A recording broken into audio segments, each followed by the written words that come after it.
it was a very particular event that was held in a very particular space. Because this building, which was conceived by my father, was conceived in 1973. Its construction started at some point in 1974 and was stopped by the Civil War in 1975. And the building wasn't completed until 1996, 1997. Keep in mind that this building was designed by my father to showcase, it was his showroom, the furniture. For the furniture he's designed and produced. So that in itself was quite an exceptional thing. By the time the building was completed, 23, 24 years after it was conceived, my dad's furniture operation was already facing serious financial difficulties. And the building was never used for its original purpose. And you have to understand that between the time the building was conceived in the early 70s and the time it was completed in the late 90s, the political situation in Lebanon, the economical situation in Lebanon had changed, drastically changed. So my father's project, which was a very modern project, not only architecturally, but also on the industrial front, not only on the design front, but also on the production front, had made this industrial operation possible in a very specific and particular climate, which we call the 30 glory years, post-independent years, right? My dad's company started flourishing, we would say, around at some point in the 1960s and became the most important modern furniture manufacturer of the region and was exporting to very, very difficult markets in Europe, mostly, even throughout the war years. But by the mid and late 1990s, the climate had changed. The economy of Lebanon had changed, and where this building was located, also the geography of Beirut had changed. But my father wanted to see this building completed anyway, although his company was going bankrupt. So he finished it anyway, as a very stubborn man. And then the building was seized by the banks, and the company was shut down. And that building was never used. So if you look at the time frame, historically, it's quite dramatic. This building stayed in a latency state from the early mid-1970s until 2024. It was never used for its original purpose. We're talking about half a century of a situation in latent state. A building that no one knew what its purpose was. People drove by this building, which looks very odd in the middle of the city, that has no windows. The banks that seized it couldn't use it for anything because it doesn't have windows. You can't put partitions in it. And then we were given the chance to do a retrospective of my father's work for 4 days. The glory days of the industrial age or period of my dad's company and its relation to the modern period here, and then the bankruptcy of that, and the total bankruptcy of that in the so-called post-war era, during which all the productive sectors were pretty much extinct in favor of an economy of services, which went on from the early 90s until the crisis in 2019, we'd say late 80s, early 90s, till 2019. So the 30 years of the so-called post-war period, which led to the biggest state bankruptcy in the history of nations, the crisis of 2019. Some people call it a Ponzi scheme, but this was the end of the 30 years of this post-war economy, which in fact killed my father's industry and many other industries and productive sectors. So again, I put the building, the history of the company in the context of an economy and politics from the post-independence years, and we will call them the glorious 30 years of the post-independence, the Lebanon that we still bring back as, as a great, sometimes very sugar-coated history. the war period, which people try to put in between brackets, 15 years, 1975, 1990, and then the post-90s, the so-called post-war years. So that building and what's in it and its content is very tied to this whole context. We curated the show accordingly. So we started with my father's childhood. He was born in 1929 in a very humble social milieu. Dreamt of being an aeronautical engineer.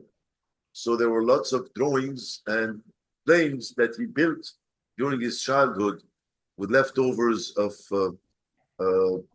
wood pieces that he collected from his father's wood shop. Planes that in fact flew. And then his aspirations in that regard, all the way through the beginnings of his architectural career, which happened to be the beginning of the post-independent years, the so-called 30 glorious years, during which his career was very prosperous and did a lot of public works, schools, churches, and many other institutional projects. So you can see the modern project rising with basically the institutional project and the rise of the modern state hand in hand, which happened to be also in the making in many other Arab young nations. The fall of the modern project happens to be with the beginning of the decline of the notion of the nation state. The Ba'ath Party in Iraq, the Ba'ath Party in Syria, and the rise of religion versus the state, which leads to the successive wars that we've seen throughout and until this day. So my father's architectural career starts to take a serious turn in 1975, and you could see that in the exhibition. And his work becomes more geared towards furniture, the industry, although in the beginning the industry was more, I would say, a pop industry in the sense that he had introduced modern furniture, very affordable modern furniture to the region. You can see that by the late 70s, early 80s, as this market is shrinking, as these economies and the modern project is dying, he starts looking at markets in Europe, and he tackles high-end furniture towards the end of his industrial project. And it's no longer affordable furniture. It becomes, and you can see this as you go up through the chronology of the show, where it ends with this absurdly big desk, which weighs over 500 kilos. He hated the label of the brutalist, although he was at the forefront of introducing bare-faced concrete to Lebanon and to the region, and did a lot of experiments in that regard. The first pre-stressed structure for his stadium back in the early 60s in the region, an incredible structural feat.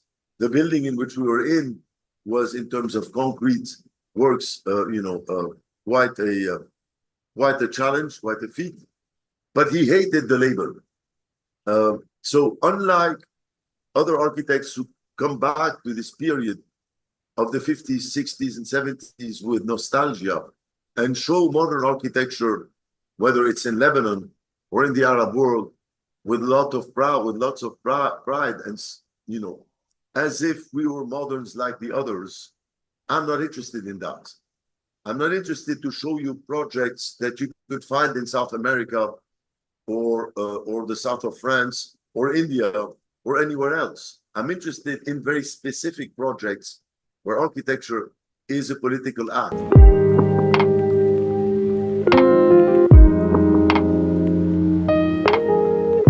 I grew up in beds and chairs and desks and walls that were designed, furniture manufactured, and walls sometimes literally. And during the early years of my childhood, my father's architecture studio was right below our house where we lived. And then the factory I used to visit as a kid and was my favorite playground because I could do things there and interact with the artisans, and I thought it was.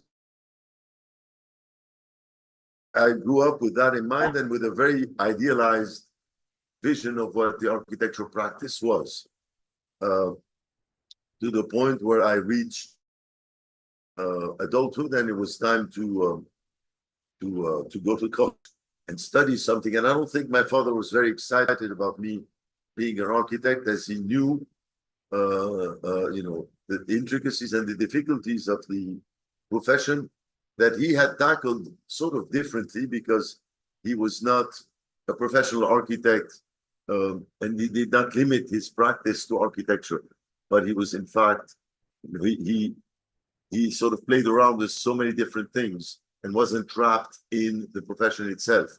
So he didn't want me to be an architect, and it was war years. It was very difficult time. So I took off and went to the US and studied on my own, very far away from him, only to realize that I had idealized the profession through my vision of my father's figure and what he did, but the reality wasn't that.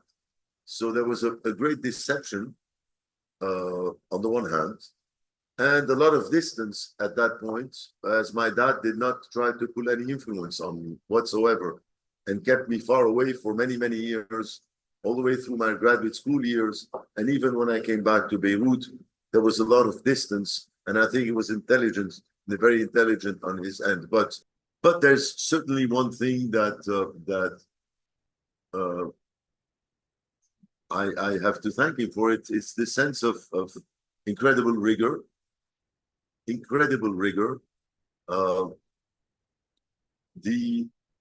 deep belief that architecture is a political act, and I think very much like him, I'm not a fetishist architect.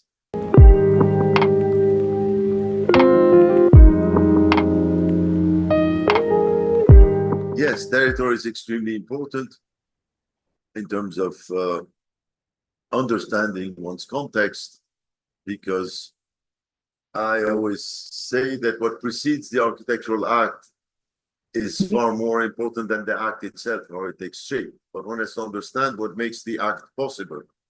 And I think challenge for architects, and I hope we all see it, and I hope they all see it, is our ability to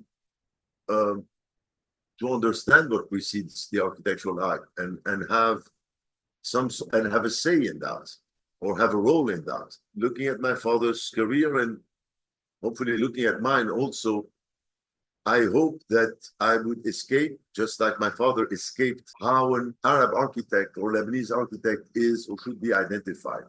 I have been at war with those cliches. What I mean by expected is the dangerously superficial expectation of what an Arab architect is, just like there are very dangerous simplifications of what an Indian architect is or a Chinese architect is. So we should also be, or hopefully be, to a certain extent, have some sort of control over this issue of identity of the territory and our history. We shouldn't give up on that.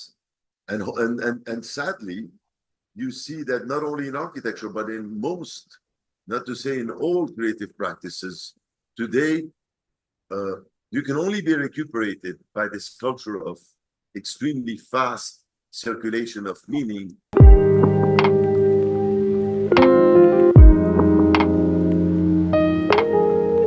Well, it definitely did on many, many levels.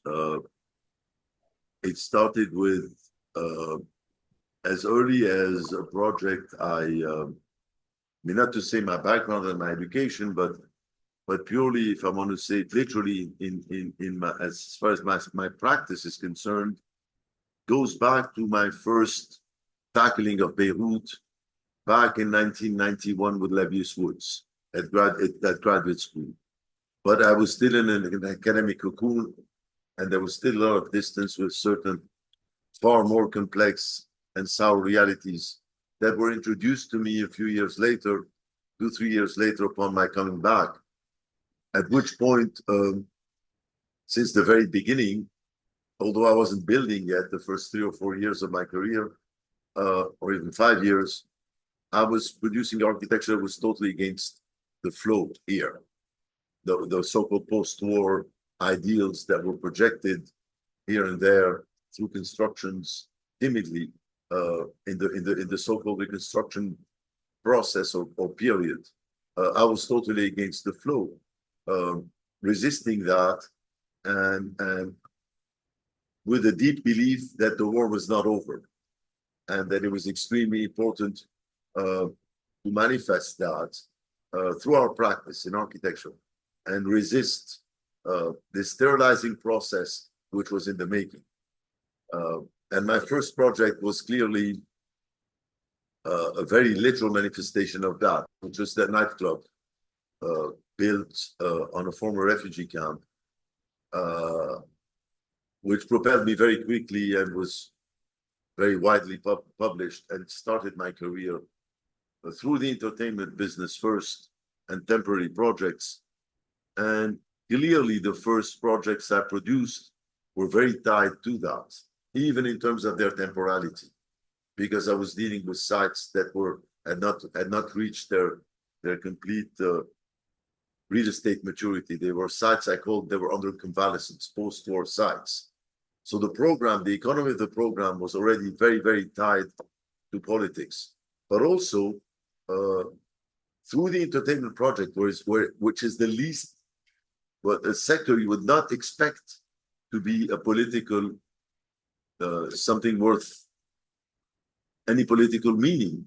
Architecture that has any relevance in the civilized world, or usually historically, is usually important social buildings that have some sort of social or political responsibility. So they're either museums, opera houses, social housing, hospitals, schools. This is what history remembers. And they're most of the time consensual permanent buildings.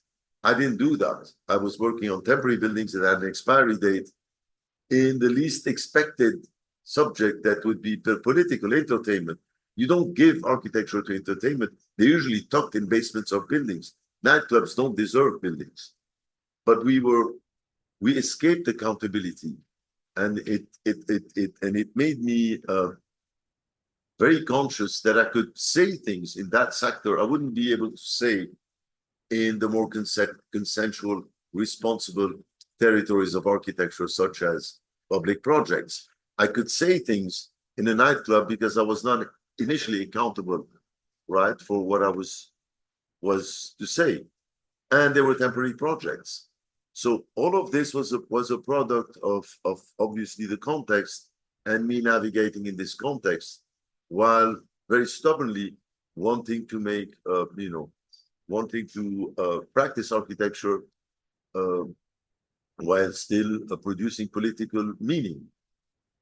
And then other takes at economy came with larger scale projects in other sectors that didn't tackle these issues so literally, but in fact in a far more I think complex way. When we started working on larger developments, and even in the development sector, every project, every situation in Beirut, we took, with I hope with a lot of courage, whether it was the way we dealt with the financial, economical agenda, but also how we dealt with the city, the surrounding, how we reinterpreted dwelling in the urban context, in a post-war situation, on sites that were, I call, toxic grounds, that were literally seriously affected by the lack of institutions, the lack of master planning, the lack of any authority regulating seriously the growth of the urban fabric. If you really start digging and looking at every plot very seriously, you understand in Beirut that every single plot could be explosive. You read this and you understand the complete bankruptcy of the state in the condition of every plot. Your project becomes political whether you like it or not. it's about time that architects and architecture critics and those who try to stir these curators or architecture critics, or those who try to stir the trends that unfortunately most students will follow blindly, which has produced an apolitical generation today when it comes to architecture. But it is about time for these people to understand that architecture is happening. I mean, the societies are moving despite us. Cities are growing despite us and without us.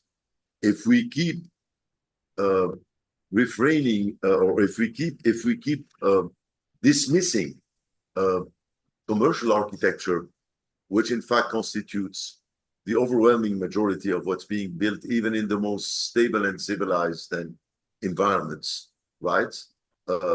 The city is in the hands of the private sector. All of them, even in the most social-oriented countries. If you do not very seriously address what could be looked at as vulgar programs that are dismissed, no?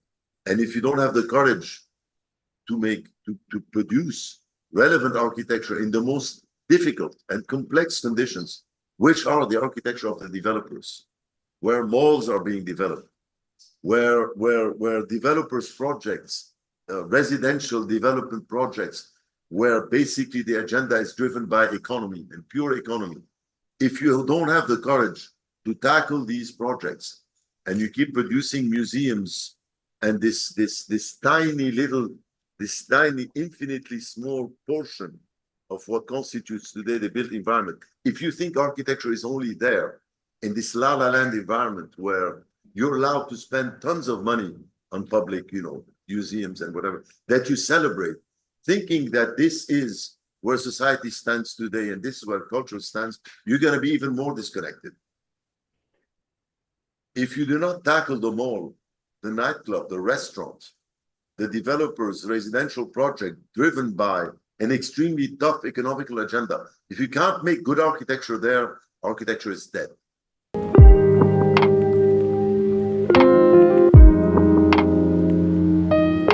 I think our relationship with time and temporality is very different today than it was in my father's periods, and certainly much different in our grandfather's period. I am an architect of the present. I kept saying this since the early years of my career, and I keep saying it. That doesn't mean that I dismiss the past or the future. But when I talk about the present, I mean, and this also has to do with issues of temporality and the temporality of my buildings. I have, to a certain extent, liberated myself from this notion of permanence in architecture. And maybe it was forced upon me as the six buildings, my first six constructions, the first six buildings I built were temporary buildings that had an expiry date that varied between 5 to 9 years. It's quite odd for an architect. It goes completely against our culture as builders. I'm still stuck in the Stone Age, as I said earlier. No, I had a very clear date of expiry before I even conceived of every building. So temporality was already inscribed. That liberated me. Although later on, the buildings on the project I started tackling obviously came with a much longer time frame and what I would consider as permanent. So there was a leap from the temporary to the permanent at some point due to the nature of some commissions. When I say permanent, I mean the buildings that will be still up after I'm 6 feet under. Because as far as I'm concerned, when I'm 6 feet under, that's the end. Okay. So when I say permanent, I mean buildings which will most probably survive me. Obviously, you start conceiving maybe a little differently, but I still want to believe that in the so-called permanent buildings, I was very much in the here and now, and in the now very specifically. Maybe at my dad's generation, it was a bit different. This notion of permanence was maybe a bit although they were already affected by, to a certain level, by the mechanical acceleration, but still, I think they were not in the disposable as much as we were. One last thing is that, you know, my father's generation was not a generation that archived. They were doers. They would do things. So whatever I was able to collect were things that were not meant to be archived. No? They never cherished their drawings. They never organized their archives in any way. At least my father, that projected them to a time. I think their buildings was what was important. We are a generation that is far more concerned, or at least is affected by this notion of the document, the production of document, and sometimes the document being more important than what the document was produced for. The document sometimes can be far more important than what it's supposed to represent. Its representation sometimes goes beyond what we could perceive that as the real thing itself.